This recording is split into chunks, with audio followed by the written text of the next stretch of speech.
So okay mga paps, ngayong araw pala mag-change oil ulit ako nitong sasakyan namin, itong Toyota Fortuner. Okay, so sa pag-change oil ko ngayon, merong konting pagbabago akong gagawin. Kasi last time, nung nag-change oil ako, to wala akong washer. So bumili na ako ng washer, yan. So lalagay ko to. Hindi na ako mag-beta gray para mas maganda, yan. Tapos, yung filter na gagamitin ko, ito. Legit to mga paps ha. Legit to. Yan, galing to sa Toyota. Toyota Alabang. Ayan, Toyota Alabang yan. So, ito yung filter na gagamitin ko. Pakita ko ha. So, ayan, nakikita nyo. Ayan, meron sticker dito ng Toyota. Ayan siya. 90915 YCC D2. Ayan. Okay. So, nakita ko yung loob ha. So, ito siya. Ayan. So, ito around 600. Ayan, bili ko. So, all goods yan. Original yan mga paps.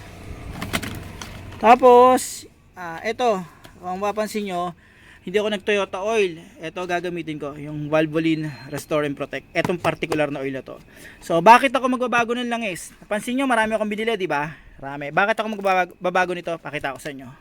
So, last time kasi mga paps, nung nagpalit ako ng valve cover gasket, nakita ko yung loob nito. Para sa akin kasi, gusto kong matanggal yung engine oil varnish. So yung engine oil varnish mga paps, ito siya. Yan. Tayo nyo naman di ba? Yung parang gold, yan, parang gold ba yan o ano?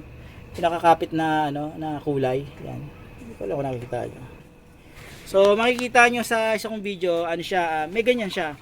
Although hindi naman ibig sabihin yan kapag mayroong engine oil varnish pangit ang makina. Indication nga raw yan na maganda yung makina. Pero sa akin kasi gusto ko kahit paano mabawasan yan. Imbis na mag engine oil flashing ako, nag-research ako na kung paano ko mababawasan yung engine oil varnish nang hindi ako nagpa-flashing. Ito yung na-research ko. So itong Valvoline Restore and Protect.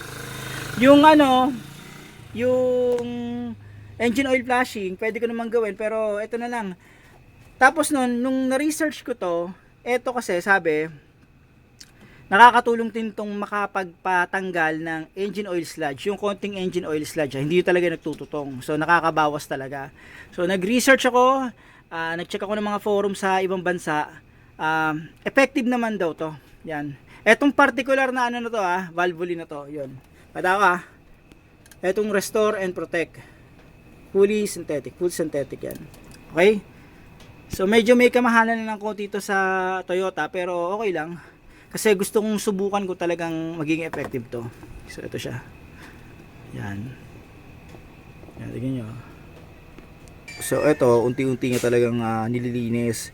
So talagang ginagawa niya, tinutunaw niya ng mabagal yung mga varnish at saka sludge. Di kagaya sa engine oil flashing, mabilis yun. Yung chemical nun matapang talaga. May posibilidad na kapag madalas ka gumagamit nun, makasira ng mga oil seal yun mga paps.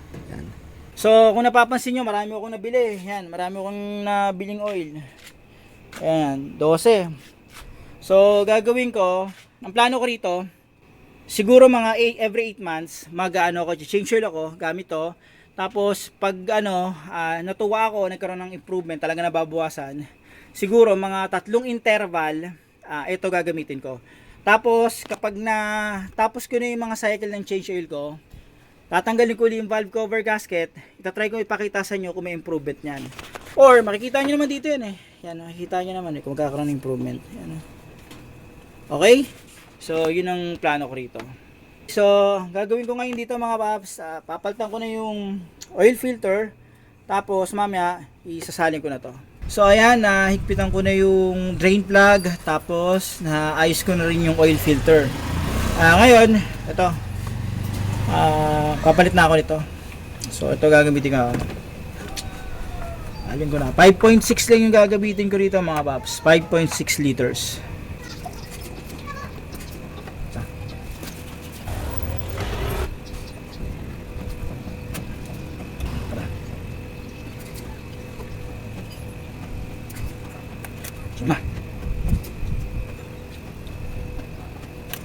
Tapos ito yung huli. Bali kung yan, dapat magtira ako ng hanggang 400. Yan, okay? So 600 ibawas ka dahil 400 matitira dito.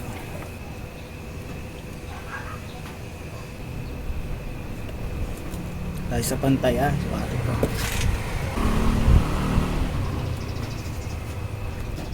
Ayan, okay na. So hanggang 5.6 lang kinarga ko dyan. Tapos yan, nagtira ko ng 400. Pag medyo kulang pa, dadagdagan ko na lang. So paandarin ko na yan mga paps.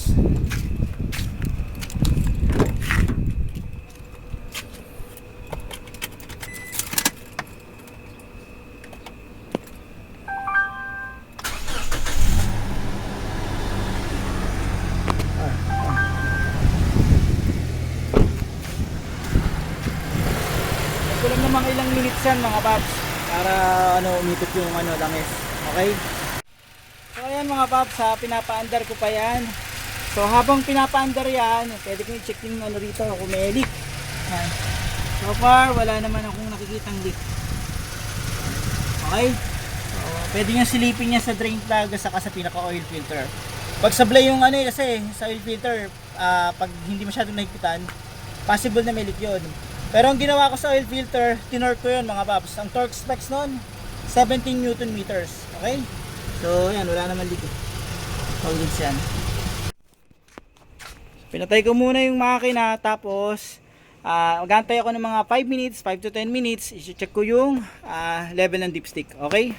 So ayan mga paps, napalamig ko na to. Ngayon, yung engine oil nito na check ko na, konti lang yung kulang. So dadagdagan ko na lang yan sa susunod. Okay, so isa lang kasi yan, tingnan nyo medyo mahirap ipakita, pero pag pinunasan ko kasi yan, kulang yan. Kaya pakita ko malapit siya sa tuldok. Yan, hindi yan sa kabila dito ko magbabase. Yan. Okay, so kulang yan ng konti lang. Siguro mga 1 mm papunta doon sa max niya. Okay? Nadagdagan ko na lang yan. Meron pa naman ako konti. So paano mga paps, hanggang dito na lang yung video ko.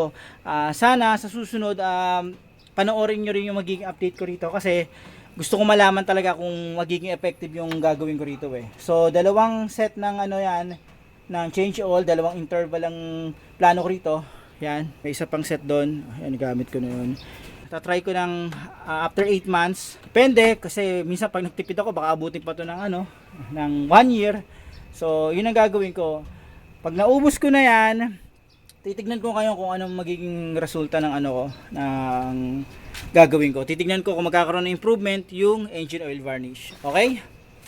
So paano mga paps? Hanggang dito na lang yung video. Maraming salamat sa inyo.